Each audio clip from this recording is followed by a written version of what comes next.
ലോകക്രമം ആകെ മാറിമറിയുന്നു. മിത്രം ശത്രുവാകുന്നു, ശത്രു മിത്രമാകുന്നു. യുക്രൈനെ തള്ളി അമേരിക്ക റഷ്യയുമായി കൈകോർക്കുന്നു. ഇസ്രായേലിനെ തഴഞ്ഞ് ഇറാനുമായി ചർച്ചയ്ക്കൊരുങ്ങുന്നു. ആകെ അമ്പരപ്പിലാണ് ലോകം. സംഘർഷഭൂമിയായി ലോകം മാറുന്നു. മിഡിൽ ഈസ്റ്റിലെ ഈ സംഘർഷം ലോകം മുഴുവൻ വ്യാപിക്കുമോ എന്ന ആശങ്കയിലാണ് രാജ്യങ്ങൾ. ഹമാസ് ഇസ്രായേൽ യുദ്ധത്തിൽ ഇസ്രായേലിനെതിരെ ശക്തമായ നിലപാടുമായി മുന്നോട്ടു പോയ രാജ്യമാണ് തുർക്കി. UN ജനറൽ അസംബ്ലിയിൽ ഇസ്രായേൽ പ്രധാനമന്ത്രി ബെഞ്ചമിൻ നെതന്യാഹുവിനെ കൊലയാളിയെന്ന് വിളിക്കാൻ ധൈര്യം കാണിച്ചു നാറ്റോ രാജ്യമായ തുർക്കി. ധീരമായ നിലപാടുകളിൽ ശ്രദ്ധേയനാണ് തുർക്കി പ്രസിഡന്റ് എർദഗോൺ. ഇപ്പോഴിതാ റഷ്യയുമായി കൊമ്പ് കോർക്കുകയാണ് തുർക്കി. റഷ്യ നിർമ്മിച്ച അക്കുയു ആണവ നിലയത്തിൻ്റെ നിയന്ത്രണം ഏറ്റെടുക്കാനുള്ള അടിയന്തര പദ്ധതിയാണ് തുർക്കി വെളിപ്പെടുത്തിയിരിക്കുന്നത്. ദേശീയ സുരക്ഷയും സാമ്പത്തിക താൽപ്പര്യങ്ങളും ചൂണ്ടിക്കാട്ടിയാണ് തുർക്കിയുടെ നടപടി. യുക്രൈൻ അനുകൂല നിലപാട് പ്രഖ്യാപിച്ചതിന് പിന്നാലെയാണ് തുർക്കിയുടെ പുതിയ നീക്കം. 2010 ആണവ നിലയ നിർമ്മാണ കരാറിൽ തുർക്കിയും റഷ്യയും ഒപ്പുവെച്ചത്.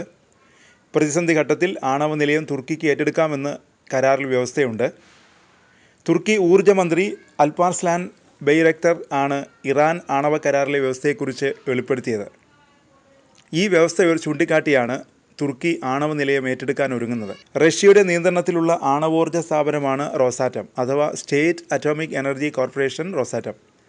അക്കുയു ആണവ നിലയം 2025 പൂർണ്ണമായും പ്രവർത്തന സജ്ജമാകും. തുർക്കിയുടെ ഊർജ്ജാവശ്യത്തിൻ്റെ 10% നൽകാൻ ഈ ആണവ നിലയത്തിന് സാധിക്കും. സമീപകാലത്ത് ഉയർന്നു വന്ന ജിയോ പൊളിറ്റിക്കൽ സംഘർഷത്തിനിടെയാണ് തുർക്കിയുടെ നിർണായക നീക്കം. US റഷ്യ ചർച്ചകളിൽ തുർക്കി യുക്രൈൻ പ്രസിഡന്റ് സെലൻസ്കിക്ക് പിന്തുണ നൽകുന്നുണ്ട്. ഇറാൻ്റെ ആണവ കേന്ദ്രങ്ങളിൽ ഇസ്രായേൽ ആക്രമണം നടത്താൻ പദ്ധതിയിടുന്നതായുള്ള റിപ്പോർട്ടുകളും അതിനിടെ പുറത്തു വരുന്നു. തുടർന്നാണ് തുർക്കി ആണവ നിലയം ഏറ്റെടുക്കാനുള്ള നീക്കവുമായി മുന്നോട്ടു പോകുന്നത്. റഷ്യ യുക്രൈൻ യുദ്ധം അവസാനിപ്പിക്കാൻ സൗദിയുടെ മധ്യസ്ഥതയിൽ ചർച്ച നടത്തുകയാണ്. യുക്രൈൻ പ്രസിഡന്റ് വ്ളാഡിമിർ സെലൻസ്കിയും US സ്റ്റേറ്റ് സെക്രട്ടറി മാർക്കോ റൂബിയോയും ചർച്ചയിൽ പങ്കെടുക്കാനായി സൗദിയിലെത്തി. US സമാധാന ചർച്ചയ്ക്ക് മുന്നോടിയായി Ukraine president Vladimir Zelensky Saudi കിരീടാവകാശിയുമായി കൂടിക്കാഴ്ച നടത്തി. കഴിഞ്ഞ ദിവസം രാത്രിയാണ് യുക്രൈൻ പ്രസിഡന്റ് ജിദ്ദയിലെത്തിയത്. സെലൻസ്കിക്ക് പിന്നാലെ US സ്റ്റേറ്റ് സെക്രട്ടറിയും സൗദി കിരീടാവകാശിയെ കണ്ട് ചർച്ച നടത്തി. ജിദ്ദയിൽ നടക്കുന്ന ചർച്ചയിൽ USഉം UKയും പ്രത്യാശ പ്രകടിപ്പിച്ചിട്ടുണ്ട്.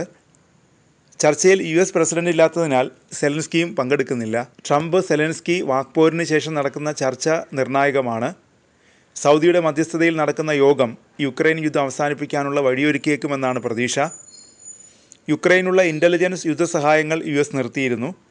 ഇത് വൻ പ്രതിസന്ധിയാണ് യുക്രൈനെ സൃഷ്ടിച്ചിരിക്കുന്നത്. റഷ്യ യുക്രൈനുമേൽ കടുത്ത സൈനിക നീക്കവും നടത്തുന്നുണ്ട്. സൗദി മധ്യസ്ഥതയിൽ യുക്രൈൻ റഷ്യ യുദ്ധം അവസാനിപ്പിക്കാനുള്ള രണ്ടാമത്തെ ചർച്ചയാണിത്.